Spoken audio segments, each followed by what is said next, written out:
It's mostly important because they're the main manufacturer of the world's chip supply.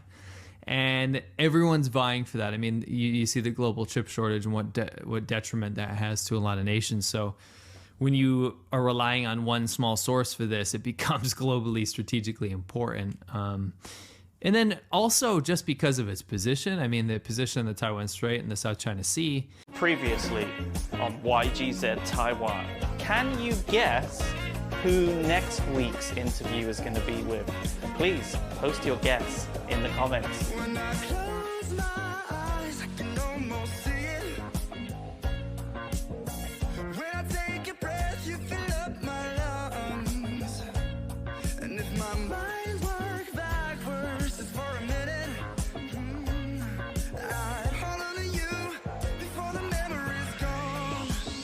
Okay, it was pretty obvious.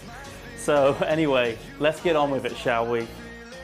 Matthew Tai, more commonly known as Sea Milk, is a popular YouTuber who has provided us with a decade's worth of interesting content based in and around China on his YouTube channel, LaoY86. Sea Milk is best known for independently traveling around China on a motorcycle, where he showed us a slice of Chinese life that is rarely seen by foreigners. His YouTube videos are not only fun and exciting, but also extremely informative and cover a vast range of topics, including Chinese politics, lifestyle, culture, and much, much more. Throughout his time in China, he studied the language and immersed himself in the culture, gaining an insight into a life in China that most foreigners will never know about. Because of his wealth of knowledge and experience gained living in China, when Sea Milk makes a video about this strange, mysterious country, people watch it and take note of what he has to say. I was also intrigued to find out that Sea Milk spent some time living and working in Taiwan, where he traveled around the whole country, on a motorcycle of course. His experience in both China and Taiwan makes him the perfect candidate to sit down and answer some questions that I have prepared for him about the two countries. I'm really interested to hear what he has to say.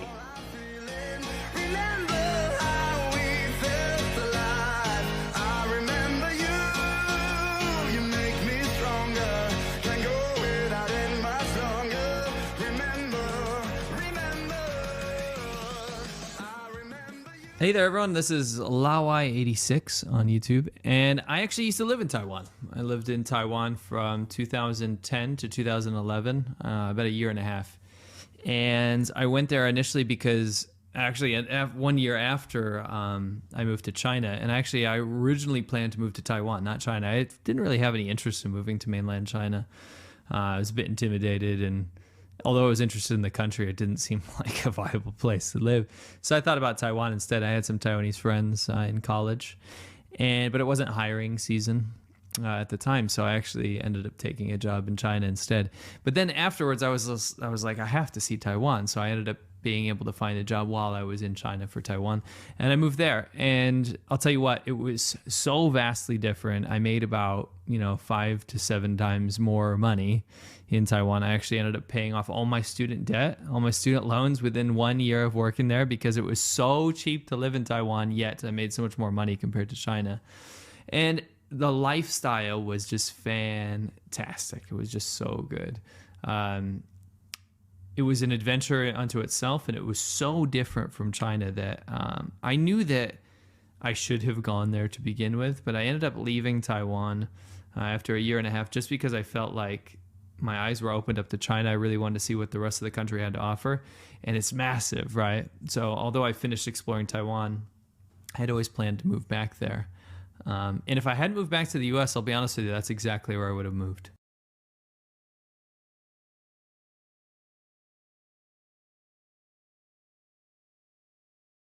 A lot of people say you need to own a scooter in Taiwan. I think not a lot of people, everyone. And if you don't have a scooter in Taiwan, what in God's name are you doing? I mean, it was like a job requirement at the school I worked at. How else are you going to get to and fro school? I mean, the public transportation system it's not amazing, but it's not bad. But I don't really know anyone that use public transport. I think one of the huge allures of Taiwan is that you can easily ride a scooter around. You know, like a little 125cc scooter, it'll go 60, 65 miles an hour, get you around the entire island. I mean, without a scooter, I just couldn't imagine being in Taiwan, because you're living on this tropical paradise island where everything is beautiful and everything is really, really convenient, and the roads are spotless and amazing. And you can have a quick adventure to a completely different area, you know, within an hour or two, day trip.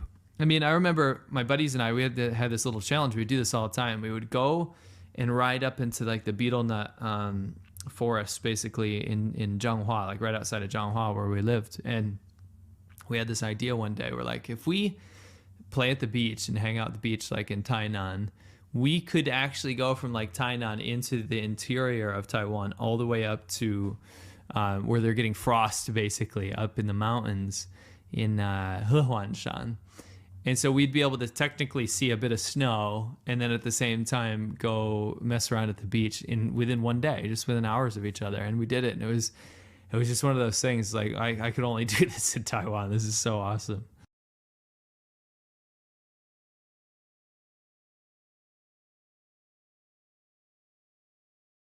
Is Taiwan a province of China? I mean, I'm starting to think that these questions are very loaded. It's very obvious that it's not a province of China. If there are people making that claim, it's kind of like a crazy girlfriend that just can't get over the fact that the boyfriend has moved on. Taiwan has its own democracy. It has its own currency. It has its own political system, legal system. It has its own judicial system. It's a free country with freedom of speech, freedom of internet, freedom of movement, land ownership rights. It's diametrically opposed to everything that makes China, at least legally. And there are agreements around the world to protect Taiwan in case of military invasion. You don't invade your own territory, your own territory. So China, lay off Taiwan. It's not its own place.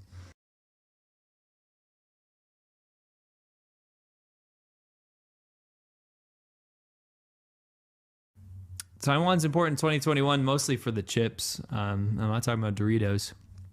It's mostly important because they're the main manufacturer of the world's chip supply. And everyone's vying for that. I mean, you see the global chip shortage and what detriment that has to a lot of nations. So when you are relying on one small source for this, it becomes globally strategically important. And then also just because of its position, I mean, the position in the Taiwan Strait and the South China Sea, any flashpoint that's going to happen when trying to keep China at bay militarily is going to happen around that area. Not to mention China's constant threats of trying to take over Taiwan, and at least promising its populace that it's going to do so. And like I said previously, the agreements that Western democracies have kind of put forward, saying that we will protect Taiwan in a military conflict, it makes Taiwan a massive potential flashpoint and also very strategically important.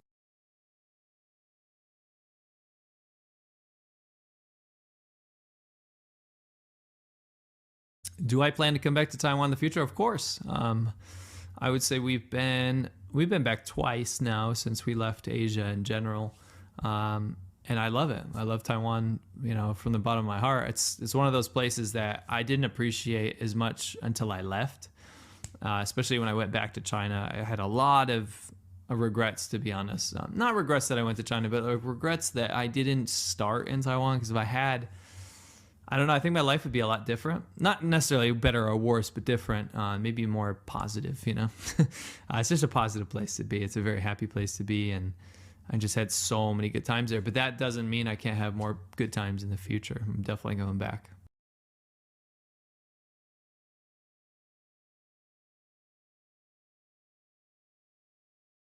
Message to Taiwanese people, I think it would be super cliche to say stay strong. I mean, how do you stay strong against this massive 1.4 billion, you know, people up north being told that you're the enemy and traitor, you know, renegade province of their country that they deserve to take back?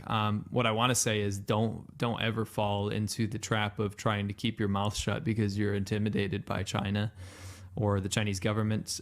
You are your own populace, you're your own people, and I'd say the biggest message is to people that think that Taiwan is a bargaining chip or some sort of peon in this world. We're talking about a more vibrant democracy than my own country in the U.S. It's something worth fighting for, and it's something that shouldn't be taken for granted. I think that anybody, like I said, anybody that is trying to say that Taiwan is like a part of China needs a severe wake-up call. It's not yours to claim. And I think the general rule of a country, whether it belongs to something, another country or not, is ask the populace. When the vast majority of the people in Taiwan want nothing to do with China, I think that tells you your answer, right? So don't let international politics or people kind of looking down on you because you don't have the power to stand up for yourself get in the way of the fact that you are your own country or your own people, and you should be proud of that. Good stuff there. I 100% agree with everything that he just said there, and I'd really like to thank C-Milk for taking the time out of his busy schedule and agreeing to answering those questions for us. It really was fascinating to hear what he has to say about China and Taiwan. And if you haven't already, go and check out his channel on YouTube and subscribe. Well, anyway, that's it for another video from me, YGZ Taiwan. I'll see you guys next week.